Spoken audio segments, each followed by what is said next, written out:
여러분 축구 경기 보시는 거 좋아하시나요? 축구 경기를 볼 때 가장 긴장되는 순간을 꼽으라면 바로 페널티킥 상황입니다. 키커가 공을 들고 차기 위해서 자리에서 숨을 고르며 어느 방향으로 찰지 결정을 합니다. 그러면서도 자신의 의도가 상대 골키퍼에게 들키지 않도록 시선을 피하고 몸짓을 감춥니다. 반대로 골키퍼는 키커의 시선과 움직임을 읽어내며 어느 쪽으로 몸을 날려 막을지를 판단을 합니다. 동시에 자신이 공을 막기 위해 몸을 던지기로 정한 방향을 들키지 않기 위해서 키커와 마찬가지로 표정을 숨기고 반응을 감춥니다. 공과 골대의 거리는 11m에 불과합니다. 키커가 찬 공의 속도가 평균 100에서 110km로 날아간다고 합니다. 공이 골라인에 도달하는 시간은 0.3초, 0.4초 정도 걸립니다. 수치상으로 골키퍼가 공을 막으려면 키커가 공을 차는 동시에 몸을 날려야지 그 공을 막을 수 있게 됩니다. 이스라엘 벤구리온 대학교 연구팀이 페널티킥 상황에서 골키퍼들의 행동에 대해 조사를 했습니다. 연구자들은 286개의 실제 페널티킥 장면을 분석했는데 페널티킥 상황에서 골키퍼가 어느 쪽으로 뛰어야지 가장 선방을 할 확률이 높을까요? 물어보겠습니다. 왼쪽으로 뛰는 것이다. 한 명도 없어요? 오른쪽으로 뛰어야지 좀 많이 막더라. 아니다. 가만히 서 있으면 공이 나에게 안겨줄 것이다. 여러분 축구 싫어하시는군요. 네. 제가 답을 알려드리겠습니다. 왼쪽으로 뛰었을 때 12.6% 막습니다. 오른쪽으로 뛰었을 때는 놀랍게도 12.6% 막습니다. 똑같습니다. 그런데 골키퍼가 가만히 중앙에 서 있을 때의 선방 확률은 무려 33.3%에 달합니다. 가장 높았어요. 그럼에도 불구하고 대부분의 골키퍼들은 오른쪽이나 왼쪽으로나 이쪽으로 몸을 날립니다. 수백 번의 페널티킥 중에서 골키퍼가 실제로 가장 막을 확률이 높은 중앙에 가만히 있었던 경우는 겨우 6.3%에 불과했습니다. 100번을 차면은 6번만 그리고 7번만 그 자리에 서 있던 것이죠. 왜 이럴까요? 왜냐하면 사람은 가만히 있기보다 뭔가 행동을 하는 것이 더 낫다고 느끼기 때문입니다. 골키퍼가 가운데 가만히 서 있다가 골을 먹었어요. 그러면 사람들이 저거 최선을 다하지도 못하고 몸을 날리지도 않고 비난하니까 그 비난이 두려워서 아무것도 안 하고 실점하느니 몸이라도 날려보겠다 하면서 오른쪽이든 왼쪽이든 몸을 날린다라는 거예요. 본인들도 알아요. 확률이 떨어진다는 사실을. 그런데도 몸을 날린답니다. 아무것도 안 하고 실점하느니 그래도 몸을 날리고 해보고 뭐라도 해보고 골을 먹는 것이 낫지 않겠느냐라고 여겨서 본능적으로 선방 확률이 더 적은 오른쪽이든 왼쪽이든 몸을 던진다고 합니다. 심리학에서 이러한 현상을 행동 편향이라고 합니다. 많은 사람들이 운전을 하다가 길이 막혀요. 그럼 여러분은 운전을 하다가 그 막힌 길을 그대로 그래. 물은 물이고 산은 산이고 강은 강이다. 막히는 도로 가만히 있어도 차는 흐르게 되어 있다 하면서 가만히 그 길을 고수하십니까? 아니면은 빠지는 길이 있다면 여리저리 골목으로 다 빠져서 우회하십니까? 어느 것이 더 좋은지 여러분 잘 모르시죠? 그런데 심리적으로 내가 우회하면 더 빠를 것이다 라는 안정감을 느낀다고 합니다. 실제로는 막히는 길에서 천천히 가나 안 막히는 길로 돌아가나 걸리는 시간은 크게 차이가 나지 않는다고 합니다. 또 스마트폰에서 앱을 실행할 때 늦게 동작하면 여러분은 어떻게 하시죠? 네, 화면을 계속 두드려 봅니다. 하지만 이러한 행동은 시스템에 더 부하를 줘서 더 느리게 만든다고 합니다. 그냥 스마트폰이 제대로 동작할 때까지 얘가 정신 차릴 때까지 기다려주는 것이 가장 빠른 방법이라고 합니다. 우리는 무언가를 해서 실제로 도움이 되느냐 그 문제가 해결되느냐 그것엔 관심이 없습니다. 내가 무언가를 하고 있다라는 그것만으로 나는 마음의 안정을 찾을 수 있다고 생각한다는 거죠. 어려운 상황에 부딪히면 우리는 무언가라도 해야 돼라는 생각에 성급하게 움직이고 서둘러 결정을 내리며 내 힘으로 문제를 해결하려 했습니다. 하지만 때로는 그런 행동이 오히려 상황을 더 악화시키고 더 복잡하게 만듭니다. 신앙생활에서 가장 어려운 것 중에 하나가 하나님께 묻고 난 뒤 가만히 하나님의 약속을 기다리는 일인지 모릅니다. 하나님께 묻고 기다리기보다 내가 스스로 결정을 내리고 움직이면 그 순간에는 내가 무언가를 하고 있어 라는 사실에 잠시 마음이 편안해집니다. 하지만 그 끝은 불안과 후회로 이어지는 경우가 많습니다. 아브라함도 그랬습니다. 약속의 땅에 가나안 땅에 도착했습니다. 그런데 그 가나안 땅에 기근이 들었습니다. 하나님이 무엇을 원하시는지 어떻게 하라고 하시는지 아브라함은 귀 기울이지도 않았고 묻지도 않았습니다. 믿음의 사람이라면 먼저 당연히 하나님께 여쭈어야 했지만 아브라함은 그러지 않았습니다. 그가 선택한 것은 기근이라는 위기를 타개하기 위해서 일단 뭐라도 움직이는 것이었습니다. 생각나는 대로 움직이고 그 과정에서 아브라함은 세상의 소리와 소문에 귀를 기울이기 시작합니다. 가나안에서 버텼다가는 더 이상 살 길이 없다더라. 그런데 애굽에 먹을 것은 많다더라. 하나님의 말씀보다 현실의 상황에 주목을 했고 하나님의 인도보다 세상의 정보를 따라 움직였습니다. 믿음의 사람들도 귀를 잘못 기울이면 하나님의 음성을 놓치고 세상의 소문을 따라가게 됩니다. 그 소문이 사실이든 아니든 그 말이 논리적이든 논리적이지 않든 중요한 것은 하나님이 우리에게 나에게 무엇을 말씀하셨는가를 기억하는 것입니다. 아브라함은 하나님의 음성보다 사람들의 말에 반응했습니다. 그리고 자신의 계산과 판단에 따라 애굽으로 내려갑니다. 하나님께서 그에게 너 애굽으로 내려가 라고 말씀하신 적이 없는데도 말입니다. 뿐만 아니라 그는 또 하나의 잘못된 결정을 합니다. 애굽에 가까워지자 아내 사라에게 이렇게 말합니다. 당신 너무 아름다우니 당신이 내 아내라는 걸 알게 되면 나는 죽임을 당할지도 몰라요. 그러니 누이라고 말합시다. 거짓을 선택한 것입니다. 하나님이 자신을 지키실 거라는 믿음이 아닌 내가 선택하고 통제하는 길로 걷다 보니 두려움과 인간적인 계산이 늘 항상 앞서게 됩니다. 그리고 그 두려움을 감추기 위해 거짓이라는 하나님이 기뻐하시지 않는 방법을 선택합니다. 하나님께 묻지 않고 세상의 소리를 따르는 것, 그로 인해 어그러진 상황을 하나님의 방법이 아닌 죄의 방법으로 해결하는 것, 이것이 단지 아브람만의 실수일까요? 그렇지 않습니다. 우리도 그렇게 움직입니다. 오늘날 우리도 중요한 결정을 내려야 할 때 하나님께 묻기보다 하나님의 말씀을 찾기보다 세상의 경험, 세상의 조언, 세상의 소문을 따르고 실수를 반복하고 있지 않는가, 우리는 한번 우리 자신을 성찰해 봐야 될 것입니다. 그리고 내 뜻과 판단만을 앞세우는 태도, 습관적인 거짓말로 하나님의 인도하심을 무시하는 그 삶의 방식을 버려야 합니다. 아브라함이 하나씩 선택했던 일들은 점차 꼬이기 시작했습니다. 하나님의 음성이 아닌 세상의 소리에 귀 기울여서 결정했던 것들, 거짓말로 현재의 위기를 모면하려고 했던 순간순간들이 쌓여서 올무가 되어 그에게 돌아왔습니다. 하나님의 인도하심을 무시하는 삶의 방식은 언제나 우리를 하나님의 통치 영역과 하나님의 질서 밖으로 끄집어냅니다. 하나님의 영역을 벗어난 우리는 자연스럽게 우리 안에 감추어진 이기심과 탐욕, 죄악된 모습, 본심이 드러나게 되어 있습니다. 창세기 12장 13절을 보면 아브라함이 아내 사라에게 이렇게 말을 합니다. 원하건대 그대는 나의 누이라 하라. 그러면 내가 그대로 말미암아 안전하고 내 목숨이 그대로 말미암아 보존되리라. 여기서 안전하다라는 말은 히브리어로 야타브라는 단어입니다. 이 단어는 안전하다라는 의미도 있지만 잘되다, 성공하다라는 뜻도 포함되어 있습니다.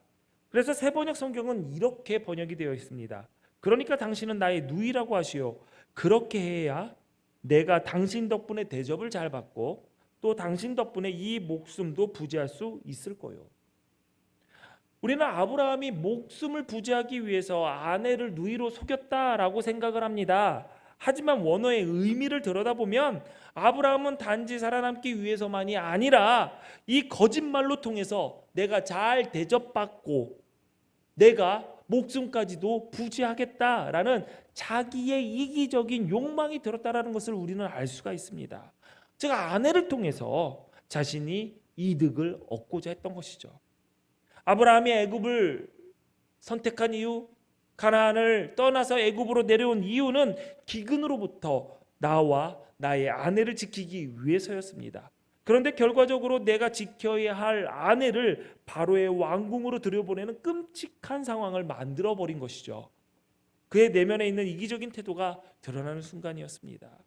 그 결과 본문 16절은 이렇게 얘기를 합니다. 이에 바로가 그로 말미암아 아브라함을 후대함으로 아브라함이 양과 소와 노비와 암수 나귀와 낙타를 얻었더라. 아브라함은 아내 덕분에 아내를 이용해서 많은 재물을 얻게 됩니다. 자신의 아내를 다른 사람의 아내가 되게 하고 그 대가로 받은 것들입니다. 이것이 바로 하나님의 인도하심을 거부하고 세상의 소리와 방법을 따를 때 일어나는 일들입니다. 단지 거짓을 말하는 문제가 아니라 그 거짓이 우리의 삶의 본질을 이기심과 탐욕으로 바꾸어 놓았다는 것이죠. 우리가 살아가는 삶의 본질이 무엇입니까? 하나님께 영광 아닙니까? 하나님을 찬양하기 위해서가 아닙니까? 하나님의 약속을 이루어 나가는 거 아닙니까? 그런데 그 삶의 본질이 거짓으로 인해서 이기심과 탐욕으로 바뀌게 된 것이죠. 겉으로는 성공해 보인 것처럼 보입니다. 그러나 그 성공의 이면에는 무너진 신앙과 뒤틀린 관계만 남았습니다. 하나님은 아브라함에게 너에게 복이 될지라, 너가 복이 될지라라고 말씀하셨습니다. 복이 된다라는 것은 복 받는 사람이 된다라는 것뿐만 아니라 복을 흘려보내는 사람, 복의 통로가 되라는 명령이기도 합니다. 복의 통로가 되기 위해서는 기본적으로 헌신이 필요합니다. 소금은 녹아야지 맛을 낼 수 있습니다. 초는 자기를 태워야지 빛을 낼 수 있습니다. 우리가 이 땅에서 만나는 소금으로 살아가고 어두운 이 땅에 빛을 비추는 역할을 감당하기 위해서는 나를 녹이고 나를 태우는 희생이 필요합니다. 그런데 복이 되지 못하고 도리어 자기 유익을 위해서 다른 사람을 이용하려고 할 때 우리는 남을 녹여서 내가 맛을 보고 남을 태워서 그 빛으로 나를 비추게 하는 삶을 살게 될 수밖에 없습니다. 이것이 복이 되라는 명령을 거부하고 탐욕으로 살아갈 때, 이기심으로 살아갈 때 드러나는 우리의 모습입니다. 그렇기 때문에 복이 되라는 그 약속과 사명을 잊게 되면 단순히 내가 열심히 믿지 못해요, 단순히 내가 열심히 사명 감당하지 못해요 라는 그 수준을 뛰어넘어서 다른 이들에게 재앙과 고통을 안겨주게 됩니다. 본문 17절 우리 같이 읽어볼까요? 시작. 여호와께서 아브람의 아내 사레의 일로 바로와 그 집에 큰 재앙을 내리신지라. 아멘. 바로와 그 집에 큰 재앙이 내렸습니다. 누구 때문에? 아브라함 때문에. 누구 덕분에? 아브라함 덕분에 바로의 집이 멀쩡히 잘 지냈던 바로의 집, 바로와 바로의 그 집에 재앙이 덮치게 되었습니다. 복이 되라고 하나님의 약속을 받은 아브라함이 오히려 재앙의 원인이 되어버린 것입니다. 여러분 어느 곳에 있든지 여러분들로 인해 여러분의 주변 사람들이, 여러분의 주변이 다 복받아야 됩니다. 아멘 하세요. 여러분이 지나가면 여러분 지나가는 자리에 풀도 잘 자라야 됩니다. 아멘 하세요. 네. 여러분이 있기 때문에 여러분의 가정이 복을 받고, 여러분이 이 기둥교회에서 소속돼서 예배하고 하나님을 섬기기 때문에 이 기둥교회가 복받아야 됩니다. 아멘 하세요. 예. 일터도 여러분이 그 일터를 다니기 때문에 그 회사가 복을 받아야 되고, 여러분이 그 학교에서 공부하기 때문에 그 학교가 명문학교가 되어야 됩니다. 여러분 때문에 복이 흘러 넘쳐야 됩니다. 그런데 아브라함, 그 복이 되라고 하나님께서 복 주시고 약속하셨는데 그 복의 자리를 잃어버리고 짐덩이가 되었어요. 민폐덩어리가 되었습니다. 복의 자리를 잃고 누군가에게 재앙의 원인이 된다? 이거 너무 부끄러운 일이죠. 그런데 아브라함은 그 일로 인해서 더 큰 수치를 경험하게 됩니다. 바로 이방인의 왕인, 이방인이었던 애굽의 왕 바로에게 불려가서 꾸지람을 듣게 됩니다. 본문 18절 19절 세 번역으로 보면 이렇습니다. 바로가 아브라함을 불러서 꾸짖었다. 어찌하여 너는 나를 이렇게 대하느냐? 저 여인이 너의 아내라고 왜 일찍 말하지 않았느냐? 어찌하여 너는 저 여인이 내 누이라고 해서 나를 속이고 내가 저 여인을 아내로 데려오게 하였느냐? 성경에서 바로 이집트의 왕 파라오는 하나님을 대적하는 세력을 대표하는 인물로 자주 등장합니다. 출애굽기에서도 바로는 하나님의 백성을 억압하고 하나님의 명령을 거부하는 악한 권세의 상징이었습니다. 그런데 지금 하나님의 약속을 받은 사람, 믿음의 조상 아브라함이 바로에게 꾸지람을 듣고 있습니다. 하나님을 모르는 이방인이, 그것도 악의 대표성과 권세를 지닌 바로가 하나님의 사람에게 너 왜 그랬느냐 하며 도덕적인 질책을 받고 있는 것입니다. 이보다 더 큰 수치가 어디 있어요? 아브라함은 아무 말도 하지 못합니다.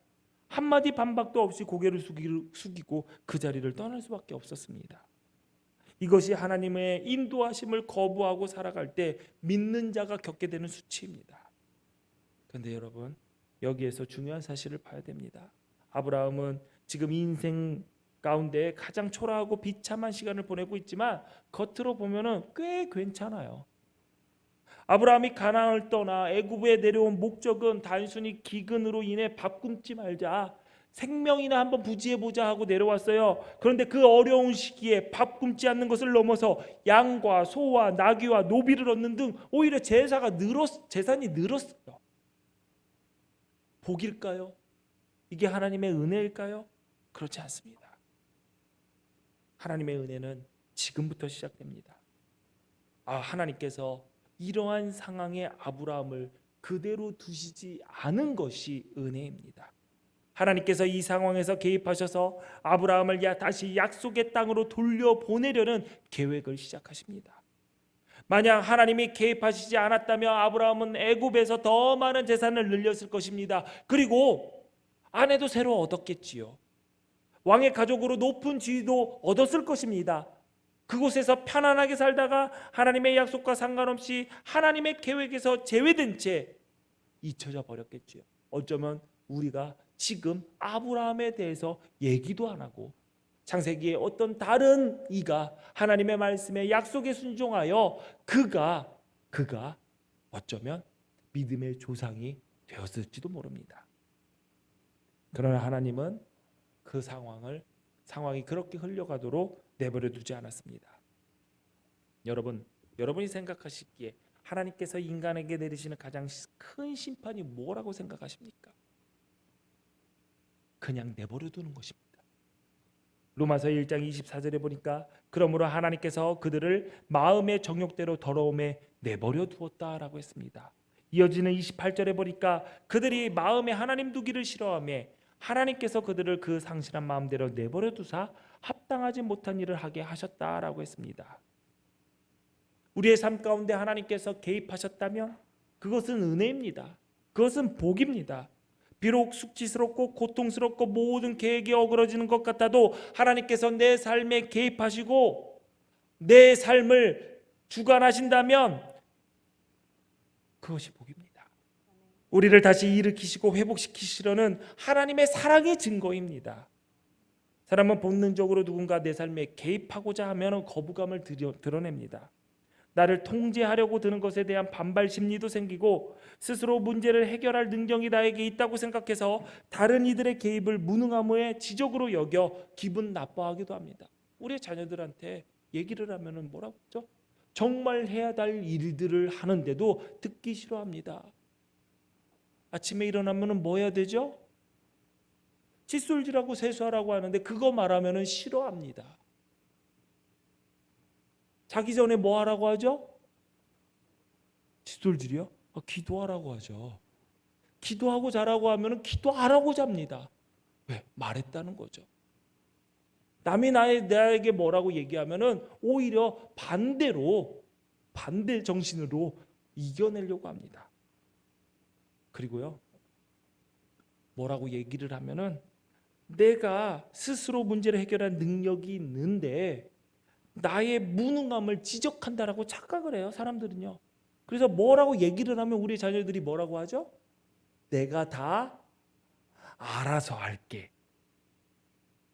내가 다 알아서 할 테니까 엄마 아빠는 나에게 내가 돈 필요할 때는 돈 주고, 내가 먹을 거 필요할 때는 먹을 거 주고, 내가 옷이 필요할 때는 옷 사주고, 내가 친구가 필요할 때는 친구도 데리고 오고, 내가 기분 나쁠 때는 위로해주고, 내가 기분이 좋을 때는 박수 쳐주고, 그러나 다 해. 근데 모든 건 다 내가 알아서 할게 라고 얘기를 합니다. 알아서 하는 게 뭐가 있어요? 하나도 없는데.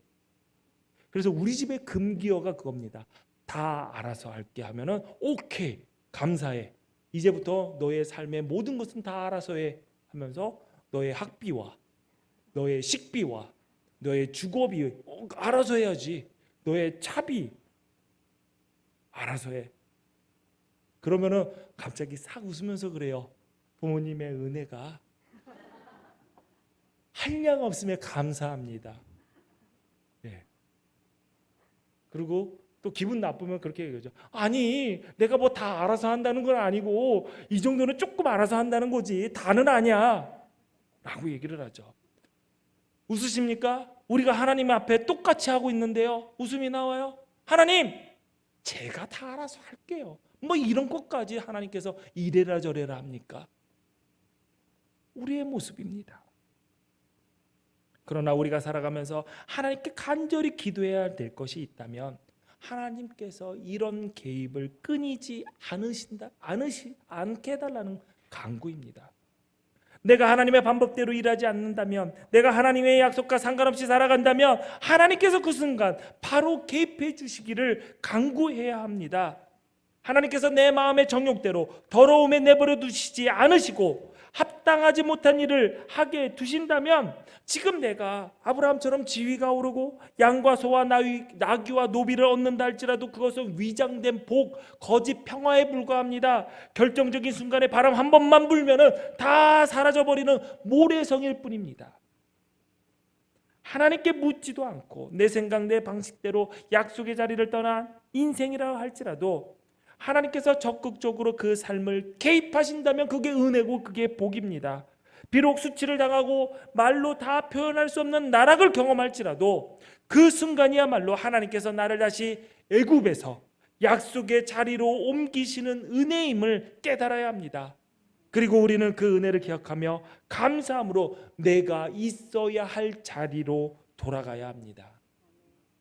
아브라함도 결국 그 하나님의 은혜에 붙들려서 회복의 길로 갑니다. 그는 모든 것을 뒤로 한 채 애굽에서 올라와 베델과 아이 사이, 그가 처음으로 약속의 땅 가나안에 도착했을 때 제단을 쌓았던 그 자리로 돌아옵니다. 그리고 다시 하나님 앞에 섭니다. 창세기 13장 4절에 보니까 그가 처음으로 제단을 쌓은 곳이라 그가 거기서 여호와의 이름을 불렀더라.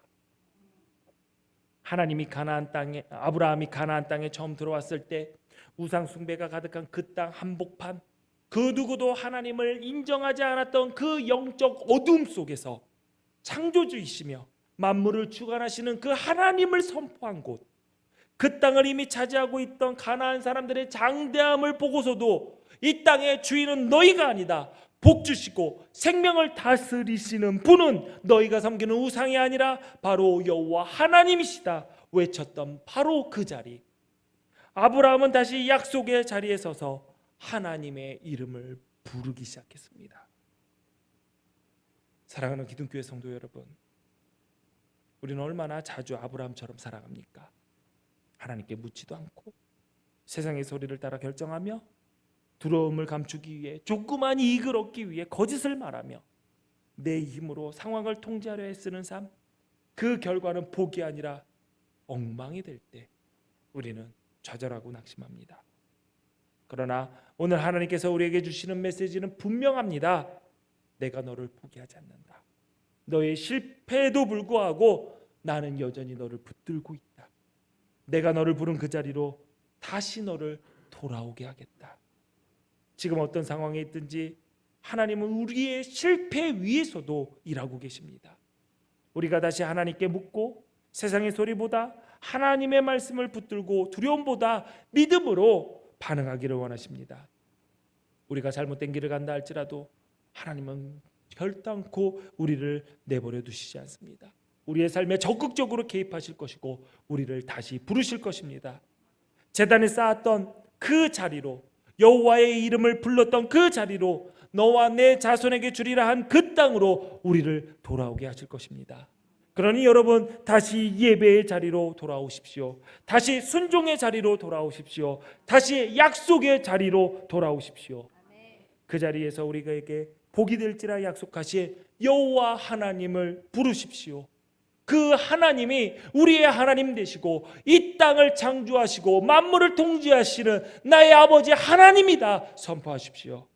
여러분의 삶 가운데 다시 제단을 쌓고 하나님께서 하나님 되심을 선포하는 회복의 은혜가 임하시기를 주님의 이름으로 축원합니다. 축원합니다. 기도하시겠습니다. 사랑의 하나님, 오늘 말씀을 통해 우리를 다시 부르시는 하나님의 은혜를 깨닫게 하시니 감사합니다. 우리는 종종 하나님께 묻지 않고 내 생각대로 세상의 소리에 따라 결정하며 살아갑니다.